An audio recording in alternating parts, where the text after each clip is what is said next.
oleh seorang kaya yang bernama Simon. Di dalam adat Yahudi, saudara, untuk masuk dalam rumah itu kakinya harus cuci dulu. Kalau ya undangan tamu ini orang yang terhormat, tuan rumah kami cuci kaki kami. Kalau kurang terhormat, pembantunya disuruh mencuci kaki.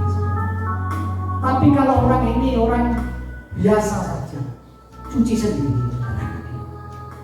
Yesus diundang oleh Simon. Jadi Yesus dianggap bukan orang yang terhormat atau kurang terhormat, tapi Yesus dianggap orang biasa. Yesus datang ke rumah Simon dan dia cuci kaki sendiri. Karena dia diundang oleh Simon ini, orang kaya ini.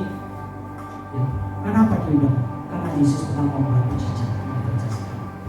Dan di dalam adat Yahudi ya, kalau duduknya itu di bawah saja, nggak pakai kursi. Kalau gambar-gambar itu ya pakai kursi ya, nggak pakai kursi. Tapi bersih kakinya di samping. Terus yang sebelah ini kepalanya kadang di dadanya, yang di samping. Jadi seperti di beliau itu. Betul itu begini. Dan suatu saat saudara muncul seorang wanita. Wanita itu rodos. Padahal perjamuan itu semuanya laki-laki. Muncul seorang wanita. Simon ngomong sama Yakobus, kamu gak tahu siapa itu wanita? Yakobus ngomong, siapa? Itu dia itu pelacur. Yakobus kaget. Kok tahu kamu? Mungkin langganan Simon. Wanita yang masuk, dia mendekati Yesus. Dan dia perlu mendekati Yesus. Dia nangis mendekati Yesus. Wanita ini mencuci kaki Yesus. Kaki Yesus dicuci dengan air matanya, lalu dibasuh dengan rambutnya. Di dalam terminologi Yahudi ini dinamakan proskuneo, artinya mencium wajah Tuhan, dikata kiss. Atau juga berarti seperti anjing yang menjilat kaki Tuhan. Wanita ini nggak merasa jijik, dia cium kaki Yesus. Atau dalam bahasa kasarnya dia jilat kaki Yesus. Kalau kita bayangkan saudara, pernah nggak kita mencium kaki orang tua kita? Jijik. Tapi wanita ini, Yesus itu bagi orang lain yang bukan kerabat, tapi dia menangisi dan dia cium kaki. Bagaimana dengan kita saudara? Apa yang saudara bau untuk kau betul-betul? Dan wanita ini, penyembahan proskuneo ini adalah penyembahan yang paling ekstrim di dalam Alkitab.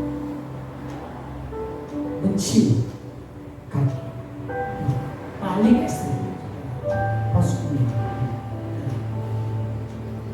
Bagaimana dengan hidupmu ketika engkau masuk dalam bait Tuhan? Apakah engkau datang untuk mencium kaki Tuhan?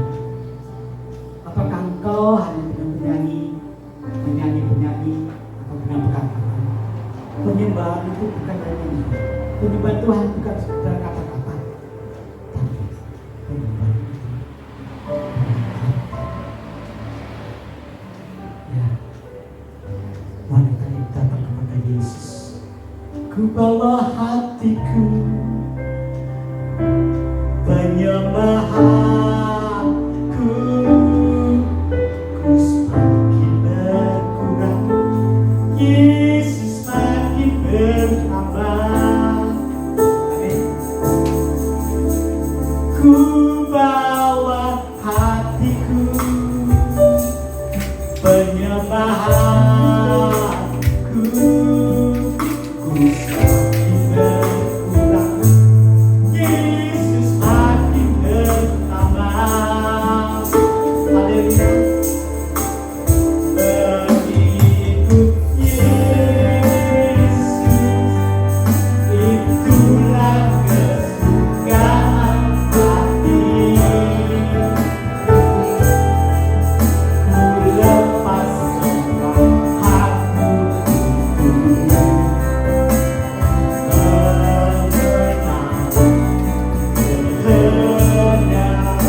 kita bersyukur ya, meskipun di luaran sana ya, kondisinya tidak baik, artinya hujan ya, terus menerus sehingga membuat fisik kita barangkali agak terganggu. Tadi ketika saya berangkat itu sudah hujan sangat deras sekali. Saya berpikir begini, kalau saya tidak berangkat nanti saya nunggu Pak Kartini belum pulang. Nanti habis tetap sepedaan alun-alun. Ya ternyata sampai saya berangkat di jam 4:30. Sampai di sini belum ada aku. Tapi saya sempat mampir ke salah satu toko, dan di situ saya sempat ngobrol dengan apa itu om-om begitu. Dia antusias sekali menceritakan keadaan sekarang ini. Dia menyoroti tentang adanya apa itu perang yang sedang terjadi. Saya mendengarkan saja saudara, mendengarkan dia bercerita banyak, dan pada intinya dia selaku pengusaha pebisnis, dia takut ya, imbasnya akan terjadi ya, dalam perekonomian yang akan kita hadapi. Dan saya pun juga apa itu menanggapinya ya, memang keadaannya seperti ini, zaman sekarang ini nggak bisa kita harapkan. Makanya yang terjadi kita alami sekarang ini adalah hari-hari ini kita melihat, kita merasakan ya, di dalam lingkup kita, di dalam keluarga, di dalam pekerjaan kita ya. Seringkali kita menghadapi sesuatu hal yang membuat kita ini menjadi mudah sekali terpancing emosi kita ya. Terpancing emosi kita, ingin rasanya marah ya. marah dan marah. Inilah memang faktanya saudara. Kita dihadapkan seperti itu ya. Hari-hari ini memang seperti itu. Keadaannya membuat kita ini ya, kalau tidak benar-benar ya, di dalam kendali kita ini bisa stres, menghadapi keadaan, menghadapi situasi keluarga kita, anak-anak kita, pekerjaan kita. Kita mudah sekali terpancing emosi. Perkataan sedikit yang barangkali terasa menyakiti kita, itu akan menjadi satu berat, membuat kita marah dan lain sebagainya. Inilah yang sedang terjadi ya. Mau tidak mau, kita pun juga sedang dan akan mengalaminya. Dan bagaimana kita merespon keadaan seperti ini? Apakah kita pun juga ikut-ikutan untuk marah? Kita emosi. Ingat saudaraku, hal ini adalah tantangan buat kita. Tantangan buat kita. Bagaimana kita dipanggil sebagai anak-anak Tuhan untuk menghadapi situasi dan kondisi seperti itu. Apakah kita mudah terpancing, kita ikut-ikutan, ikut marah dan lain sebagainya, atau kita bisa mengerem? Karena itu sudah menjadi suratan ya. Kita ini hidup zaman yang sudah tergaris di dalam firman Tuhan itu ada ya. Dan memang harus kita lalui. Coba kita akan lihat ya, di dalam 1 Petrus pasal yang ke-4 ayat yang ke-7. Ini adalah suratan Rasul Paulus ya, kepada Petrus.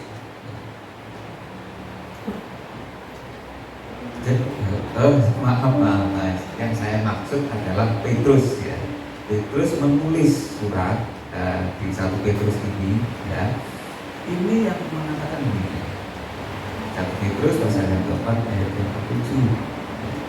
kesudahan segala sesuatu sudah dekat. Karena itu kuasailah dirimu dan jadilah tenang, supaya kamu dapat berdoa. Nah, inilah seperti ya. Jadi ini adalah nasihat Petrus kepada kita semua. Ketika kita menghadapi segala sesuatu masalah yang terjadi di dalam kehidupan kita, firman Tuhan katakan apa? Kesudahan segala sesuatu sudah dekat. Karena itu kuasailah dirimu dan jadilah tenang. Ketenangan itu penting. Kenapa saya katakan ketenangan itu penting? Karena di dalam ketenangan kita bisa mengambil satu keputusan yang tidak akan merugikan diri kita sendiri, tidak akan merugikan orang lain. Karena ketika kita memutuskan sesuatu, itu kita memutuskan dengan hati yang tenang, tidak dengan kita waktu amarah, kita marah-marah, emosi, itu akan menghasilkan satu keputusan yang merugikan diri sendiri, juga merugikan orang lain, merugikan orang lain. Oleh sebab itu, seperti yang sudah saya katakan tadi, bahwa hari-hari ini banyak orang mudah sekali terpancing emosi di dalam bertindak, alias mereka tidak tenang. Mereka tidak tenang. Karena tidak tenang itu pun seringkali kita mengambil satu tindakan yang salah, mengambil keputusan yang salah, dan itu imbasnya ketika kita mengambil satu tindak, itu akan menghasilkan sesuatu hal yang ceroboh. Ceroboh artinya adalah sesuatu hal yang sifatnya itu akan mencederai dirinya sendiri juga orang lain.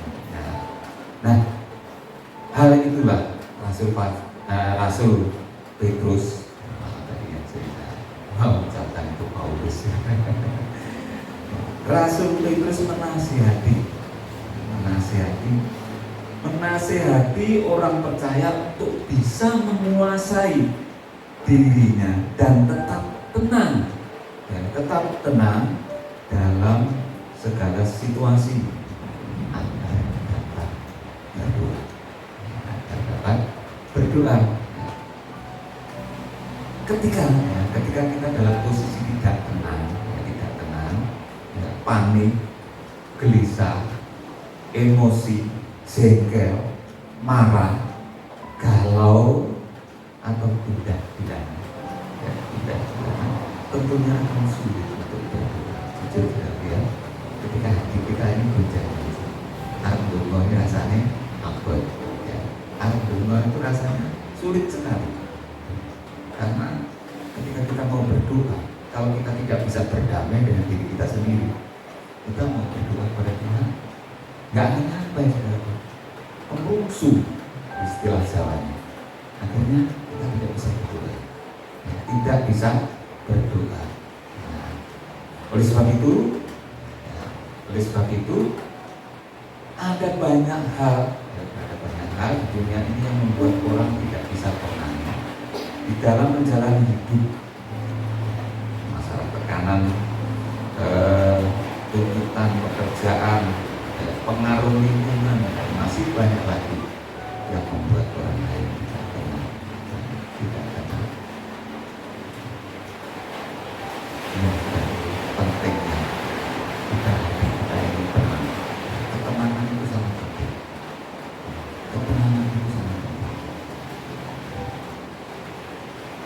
Saya beri bersaksi sedikit saudara ya.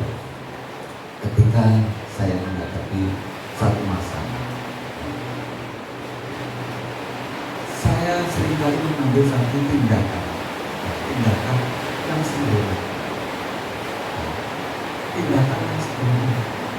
Memutuskan sesuatu dengan amarah, dan hasilnya tidak akan kita dapatkan. Saya tidak mendapatkan solusinya ketika saya marah. Ketika saya berdoa kepada Tuhan, memohon kepada Tuhan, oh Tuhan, saya mungkin salah dan seperti ini, Tuhan tolong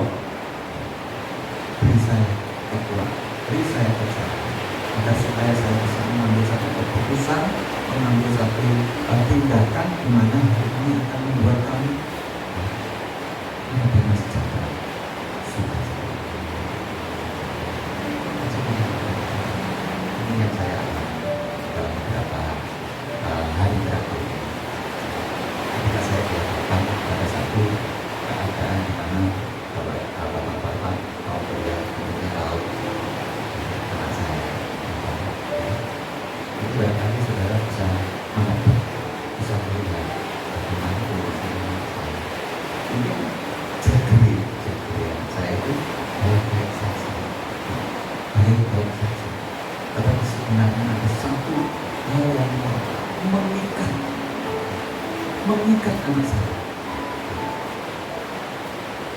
Ya boleh dibilang anak saya itu remaja. Jadi apa yang dia lakukan itu tidak seperti yang orang lain lakukan. Misalkan orang lain berjalan satu langkah, anak saya dua langkahnya tidak langkah, sehingga dianggap suatu hal yang aneh. Saya terus terang, bahkan mengambil satu satu tindakan, satu hal-hal yang seringkali membuat saya sebagai orang tua habis pikir, Tuhan ini caranya supaya saya itu bisa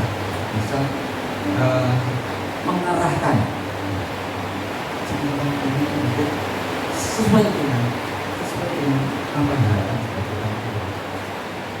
Saya ketika belajar kita saya sharing kepada saudara. Suatu ketika kaki saya datangi polisi.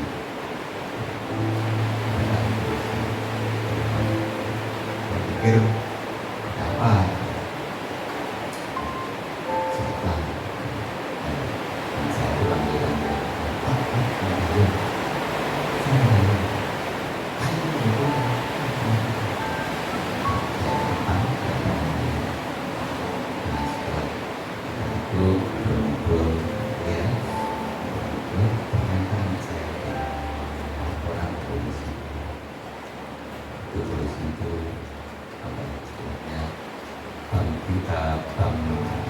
tingkat mas objek dan arahan ke desa. Saya bilang ini, Pak, ini ada laporan dari anak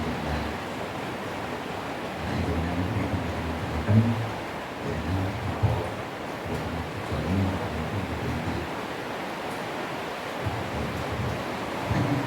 sebagai orang tua saya kaget. Dilaporkan polisi karena orang tua mungkin tidak peduli sama anaknya. Padahal selama ini saya sendiri pun menganggap, saya pun merasakan bahwa saya sangat-sangat peduli dengan anak saya. Tapi anak saya tidak memperdulikan mereka, tidak memberikan dia seolah-olah apa yang dia mau itu tidak ada diskusi. Ya memang saya ada beberapa hal yang tidak saya setujui, yang tidak saya. Nah, dari situlah sekarang tapi tidak saya pandang sebagai apa ya istilahnya membuat saya ini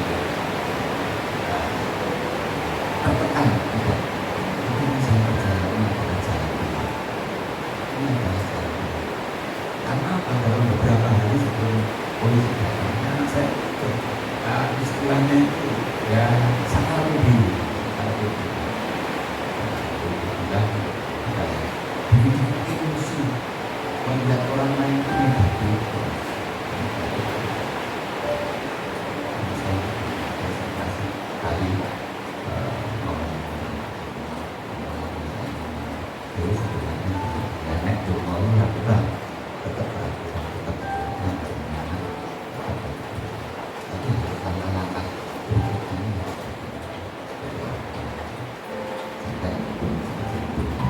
ya seringkali konsultasi kepada orang-orang di luar ya, untuk mencari apa itu jawaban yang intinya itu mendukung akan kemauan. Padahal kemauannya sendiri itu juga sangat sulit ya. Dan akhirnya ketika kami sudah ngobrol untuk bareng dengan Pak Polisi tadi yang dinasihati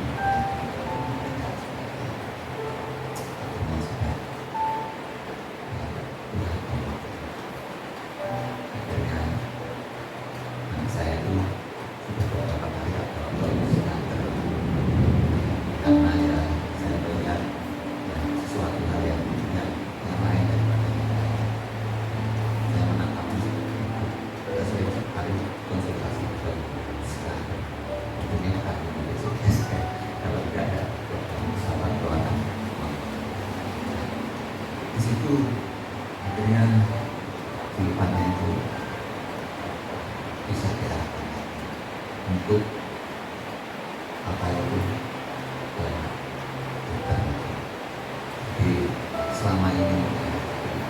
ini masih harus dibagi supaya pikiran dan jangan puji Tuhan dengan caranya Tuhan. Ketika saya mengambil satu keputusan dengan posisi yang benar, saya mendapatkan hasil yang akhirnya setiap pagi hiburan jadi orang sebagai seorang ibu seringkali menanggapi seperti itu orang capek dan lain sebagainya nanti dari pengarang dalam penanganan untuk solusi itu dengan percaya saya percaya Tuhan itu penting tapi kita juga harus berusaha kita tidak berusaha dan kita tidak sekadar kasih obat dan lain sebagainya. Tuhan sekarang ini anaknya lebih tenang biasa komunikasi juga terus kalau kepergian biasanya nyelonong gitu aja sekarang ini pamit minum daya saya kasih kesibukan jualan dan lain sebagainya. Akhirnya saya komplain terus sama pelanggan Pak dan lain sebagainya karena kita konsentrasi saya. Nah ini sekarang sudah mulai konsentrasi perlahan-lahan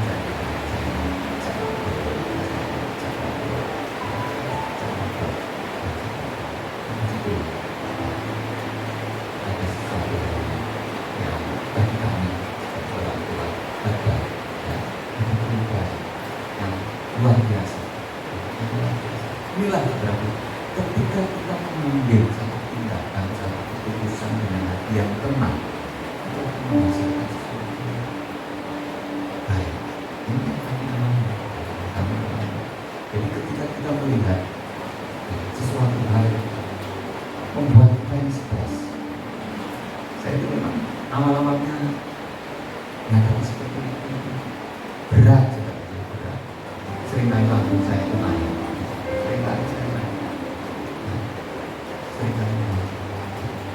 Akhirnya yang ada itu mumet bukan karena masalah, karena seringkali ya pikiran kita pikiran kemana. Tapi saya beringatkan ketika kita ini situasi dan kondisi yang seperti itu, kita sudah tak serah kita berserah pada Tuhan. Saya ingatkan ketika kita berdoa, kita mengangkat tangan kita, tanda kita berserah kepada Tuhan, maka Tuhan akan berikan kami alami jadi masalah yang kami hadapi itu bisa kami lalui ya, hati kami tenang. Inilah kita, inilah yang membuat kita sebagai anak-anak Tuhan ketika kita dihadapkan pada situasi dan kondisi yang sekarang ini sangat banget dan lain sebagainya, ekonomi yang makna ya membuat kita mungkin jadi sempat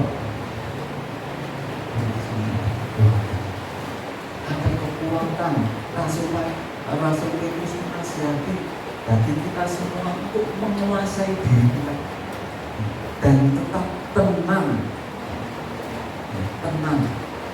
dalam situasi apapun kita sudah berdoa. Ketika kita dalam posisi tidak tenang, panik, gelisah, emosi, jengkel, marah dan lain sebagainya, itu sulit untuk berdoa.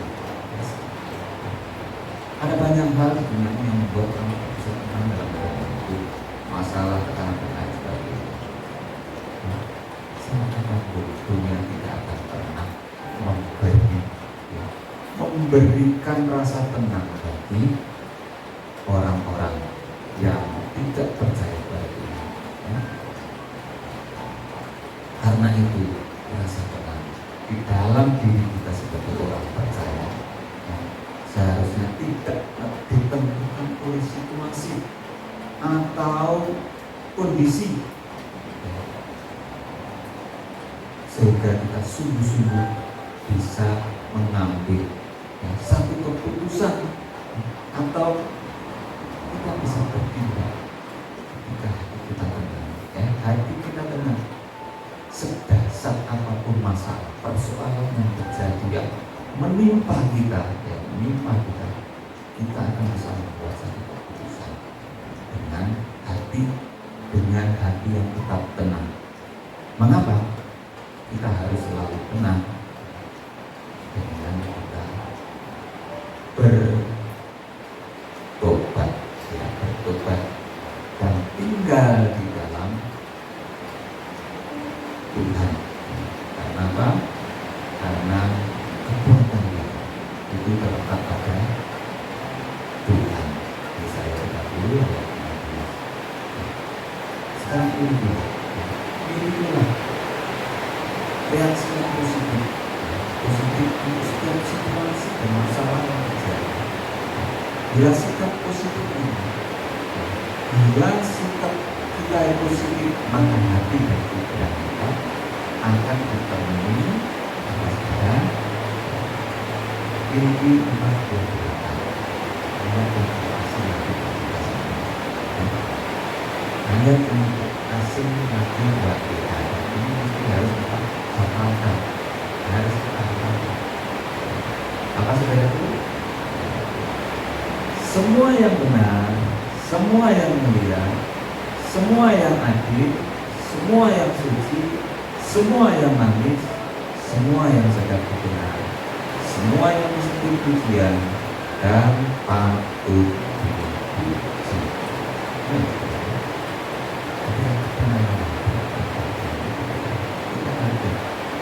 Semuanya. Oleh sebab itu, pikiran yang positif akan membuat kita tenang, karena kita tahu bahwa Tuhan juga bekerja dalam segala sesuatu untuk mendatangkan kebaikan. Dan percobaan yang kita alami adalah percobaan biasa yang tidak melebihi kekuatan kita, karena di dalam Tuhan ada jalan keluar. Kegagalan seringkali terjadi pada kita bukan karena kita selalu lemah,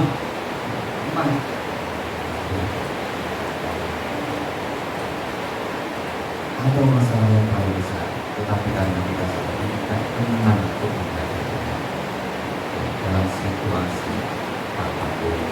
Kita harus katakan apa? Yesaya pasal 7 teguh dan berdiri dan berkata, janganlah takut dan janganlah takut. Itu Tuhan. Kata ini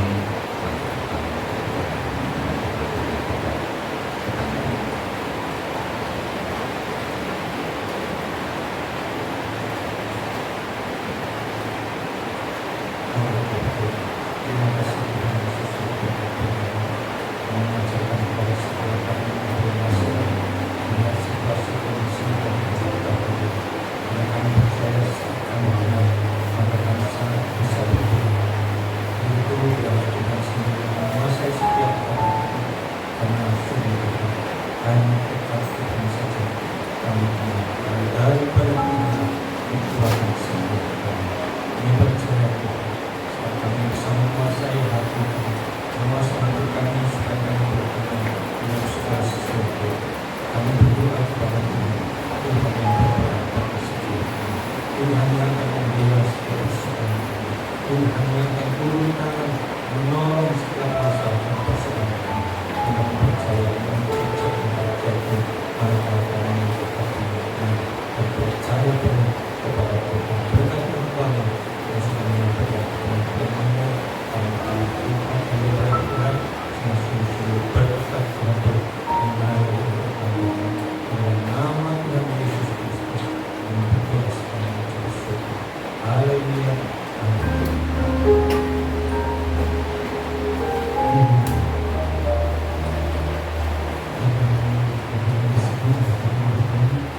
Terima kasih Tuhan atas segala anugerah-Mu Bapak. Kalau saat ini kami akan memberikan bagian dari apa yang berkat yang Kau berikan dalam hidup kami. Biarlah persembahan ini Tuhan menjadikan biaya-biaya akan pekerjaan di tempat ini. Terima kasih, nama-Mu dipermuliakan. Haleluya. Amin. Haleluya, kita nyanyikan.